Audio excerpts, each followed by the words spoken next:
నెల్లూరు జిల్లా కావలి సమీపంలోని మద్దూరుపాడులో విజిలెన్స్ అధికారులు మెరుపుదాడులు నిర్వహించి సుమారు 700 క్వింటాళ్లకు పైగా అక్రమ పీడీఎస్ రేషన్ బియ్యాన్ని స్వాధీనం చేసుకున్నారు. గ్రామాల నుంచి తక్కువ ధరకు సేకరించిన బియ్యాన్ని పాడుబడిన రైస్ మిల్లులో నిల్వ చేసి చెన్నైకి అక్రమంగా తరలిస్తున్నట్లుగా గుర్తించారు. విజిలెన్స్ సీఐ శ్రీహరి ఆధ్వర్యంలో సోదాలు కొనసాగుతుండగా నిందితులపై కఠిన చర్యలకు అధికారులు సిద్ధమవుతున్నారు. రేషన్ మాఫియా వెనుక అధికార పార్టీకి చెందిన కీలక నాయకుడి పాత్ర ఉందన్న ఆరోపణలతో స్థానికంగా చర్చ జరుగుతుంది.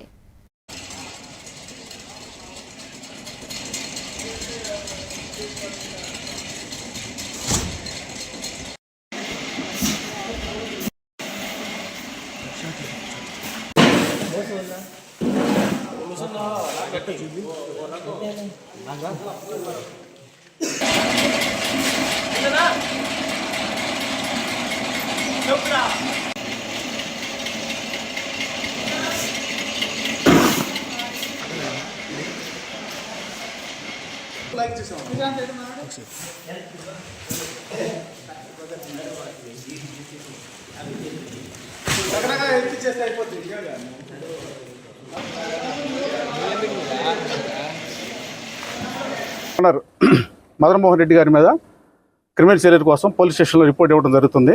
అలాగే జాయింట్ కలెక్టర్ గారి కోర్టులో నిత్యావసర వస్తువుల చట్టం కింద ఈసీ యాక్ట్ మేరకు 6A కేసు కింద నమోదు చేయడం జరుగుతుంది. ఈ రైస్ ఎక్కడి నుంచి ఎక్కడికి వెళ్తున్నట్లు మీరు గుర్తించారు? మా పంపిణీ ప్రజా పంపిణీకి సంబంధించిన రైస్ని అక్రమంగా ఈ మిల్లులోకి తరలించడం జరిగింది. వీటిని వేరే బస్తాల ద్వారా ప్యాక్ చేసి అక్రమంగా తరలించడం జరుగుతుంది అధిక ధరలకు.